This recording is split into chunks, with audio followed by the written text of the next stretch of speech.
সামনে যাই দেখি আমাদের জনাব মিশা সওদাগর সাহেব খাড়াই রয়েছে। তা ওনাকে যা বললাম, মিয়া ভাই আপনি একটু আবৃত্তি করেন। তিনি আমার কবিতাটা তার যে ভিলেনি স্টাইল সেইভাবে আবৃত্তি করলেন এইভাবে। পাখি সব করে রব, রাতি পোহালো, এই ড্যাড রাতি পোহালো, কাননে কুসুম কলে সকলে ফুটিল। মোর নাম হইতে আছে মহিউদ্দিন হাসান আল কবিরাজ। কবিরাজ? হ্যাঁ। ওমা, আপনি কি কবিতা লেখার পাশাপাশি চিকিৎসার? এত বেশি বোঝা তো ভালো না। চিকিৎসা করলেই যে তাকে কবিরাজ বলা, এটা তোমাকে কে বলেছে? তোমরা ঋতুর রাজাকে কি বলো? ঋতুরাজ। বসন্তের রাজাকে বসন্তরাজ। আমি ওইটা আছি কবিদের রাজা, তাই কবিরাজ। ও তাই? হ্যাঁ। আচ্ছা কবি সাহেব, হ্যাঁ। আপনার তো এই কবিতা লেখার সুবাদে পৃথিবীর নানান দেশে সফর করতে হইছে। হ্যাঁ। তা আপনি যদি কয়েকটা দেশের নাম আমাদের একটু জানাইতেন। ও বহুত দূরের দেশ, তোমরা চিনবে না, সব মিডিল ইস্টের। তারপরেও যদি একটু কইতেন। আচ্ছা, কত দেশের নাম বলবো? এই মনে করো নোয়াখালী, কুমিল্লা, চাঁদপুর, বরিশাল, বহুত দেশ গেছি, চিনবে না তোমরা। কবি সাহেব, আপনি মূলত কবিতা লেখেন কত সাল থেকে? আমি অনেক আগে থেকেই কবিতা লিখি, প্রায় 1900 ছোটকাল থেকেই কবিতা লিখি। 1900 ছোটকাল থেকে? হ্যাঁ। তো কবি সাহেব, যদি আপনার কবিতা সম্পর্কে বা অভিজ্ঞতা যদি একটু শেয়ার করতেন আমার সাথে। হ্যাঁ, আমি তো বলেছি যে আমি অনেক আগে থেকেই কবিতা লিখি। আমি হ্যাঁ। যখন কবিতা লেখা শুরু করেছি তখন তোমার বাপ দাদারও জন্ম হয়। এমনকি তোমরা যাদের কবিতা পড়ো, এই যে রবীন্দ্রনাথ ঠাকুর, সুনী গঙ্গোপাধ্যায়, ওনরাও আমার জুনিয়র, তাদের আগে থেকে আমি কবিতা। ওরে বাবা, সাংঘাতিক। এমনকি আমি এত আগে থেকে কবিতা লেখা শুরু করেছি তখন অনেক কিছু আবিষ্কার হয় নাই। কিরকম? তোমরা যেমন মোবাইল, ইন্টারনেট, স্যাটেলাইট বহুত কিছু পাইছো, আমার যুগে এত কিছু আবিষ্কার। এমনকি তোমরা যে বাংলা অক্ষরগুলা পড়ো, অক্ষরে যে আকার ও শিকার দীর্ঘিকার পড়ো, ওইগুলো আবিষ্কার হয় নাই। তারও আগে থেকে আমি কবিতা লেখা শুরু করেছি। যেমন তোমরা ছোটবেলায় একটা কবিতা পড়েছো, পাখি সব করে রব, রাতি পোহাইলো, জি, জি, জি। কাননে কুসুম কলি সকলে ফুটিল। ফুটিল। ওইটা কিন্তু আমার লেখা। ওরে সুবহানাল্লাহ। আমি যখন প্রথমে এই কবিতাটা লিখি তখন আকার ও শিকার দীর্ঘিকার আবিষ্কার হয় নাই। তখন আমি এই কবিতাটা লিখেছিলাম এইভাবে: পখসব কররব রতপহল, কনন কসম ফল সকল ফটল। তার কিছুদিন পরে যে ভাষাবিদরা আকার আবিষ্কার করলো, আমার কবিতাটা হয়ে গেল পাখাসাবা কারারাবা রাতা পাহালা, কানানা কাসামা ফালা সাকালা ফাটালা। তারপরে যে যখন রসিকার আবিষ্কার হইলো, আমার কবিতাটা হয়ে গেল পিখিসিবি কিরিরিবি রীতি পিহিলি, কিন্নি কিসিমি ফিলি সিকিলি ফিটিলি। যখন রস্যকার আবিষ্কার হইলো, আমার কবিতাটা হয়ে গেল পুকুসুবু কুরুরুবু ঋতুপুহুলু, কুনুনু কুসুমু ফুলু শুকুলু ফুটুলু। যখন একার আবিষ্কার হইলো, আমার কবিতাটা হয়ে গেল পেখে সেবে কেড়ে রেবে রেতে পেহেলে, কেনে নে কেসেমে ফেলে সেকেলে ফেটেলে।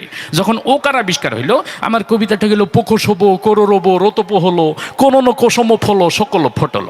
যখন ঔকার আবিষ্কার হইলো, আমার কবিতাটা হয়ে গেল পৌ খৌ সৌ বৌ কৌ রৌ রৌ বৌ, রৌ তৌ পৌ হৌ লৌ, কৌ নৌ নৌ কৌ সৌ মৌ ফৌ লৌ সৌ কৌ লৌ ফৌ টৌ। সব কিছু যখন কমপ্লিট আবিষ্কার হয়ে গেল, আমার কবিতাটাও কমপ্লিট হয়ে গেল। পাখি সব করে রব, রাতি পোহাইলো, কাননে কুসুম কলি সকলে ফুটিল।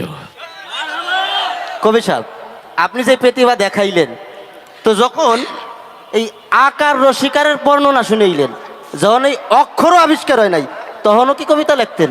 অক্ষর যখন আবিষ্কার হয়নি তখন আর লেখমো কি দিয়ে? অক্ষরই তো নাই। তখন ইশারায় লিখতাম এইভাবে,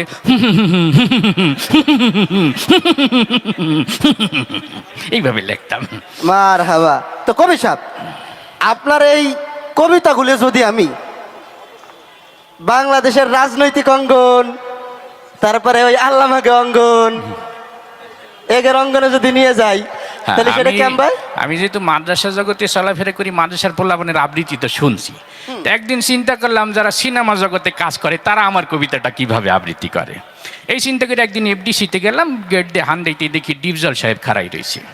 তো তাকে যেয়ে বললাম যে আপনি আমার এই কবিতাটা কিভাবে আবৃত্তি করেছেন। সে আবৃত্তিটা শোনাইল এইভাবে: ওই পাখি সব কর্তাছে র, বোঝো নাই ব্যাপারটা, কাননে কুসুম কলি সব ছান্ডে মান্ডে কলো যায় গেছে গা। তা আমি বললাম যে আমার তো এটা ফুল ফুটার কবিতা, এত ভয়ঙ্কর হবে না, আবৃত্তিটা একটু সাবলীল হবে। আর একটু সামনে যাই দেখি আমাদের জনাব মিশা সওদাগর সাহেব খাড়াই রয়েছে। তা ওনাকে যা বললাম, মিয়া ভাই আপনি একটু আবৃত্তি করেন। তিনি আমার কবিতাটা তার যে ভিলেনি স্টাইল সেইভাবে আবৃত্তি করলেন এইভাবে: পাখি সব করে রব, রাতি পোহালো, এই ড্যাড রাতি পোহালো, কাননে কুসুম কলে সকলে ফুটিল। তা আমি বললাম যে আপনারটা তো আরো বেশি ভয়ঙ্কর শোনা গেল, এত ভয়ঙ্কর না তো, এটা ফুল ফুটার কবিতা, একটু আনন্দ হবে। তা আমি বললাম যে না, আমি একটু আমার দেশির কাছে যাই। পরে সামনে যদি আমাকে দেশি কাবিলা খারাই দিয়েছি, তা কাবিলাকে যাই বললাম তুমি একটু আবৃত্তি করো।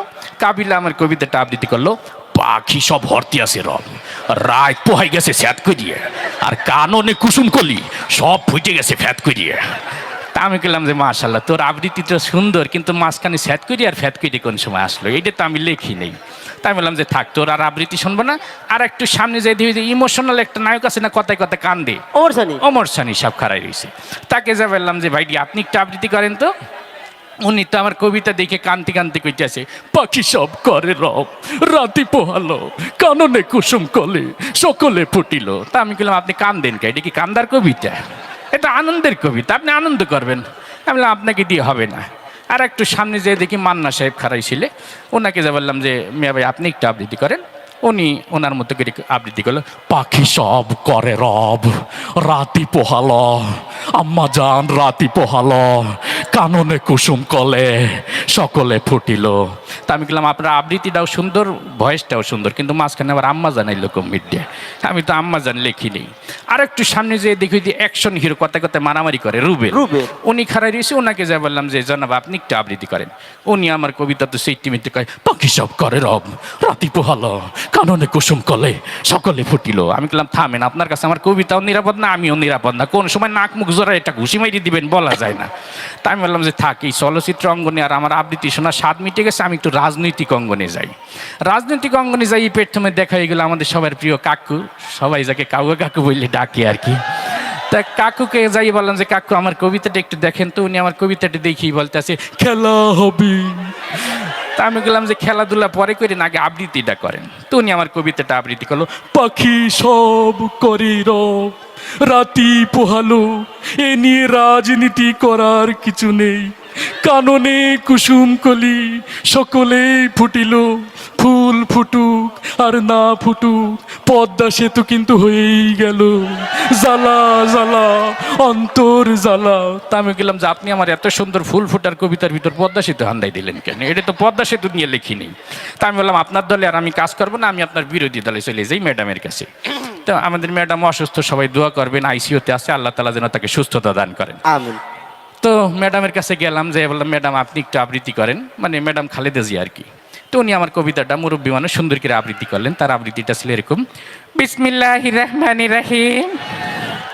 প্রিয় দেশবাসী, আপনারা জানেন পাখি সব করে রব, রাতি পোহালো, ইনশাল্লাহ কাননে কুসুম কলি, সকলেই ফুটিবে, না ফুটিলে ঈদের পরে তীব্র আন্দোলন হবে ইনশাল্লাহ।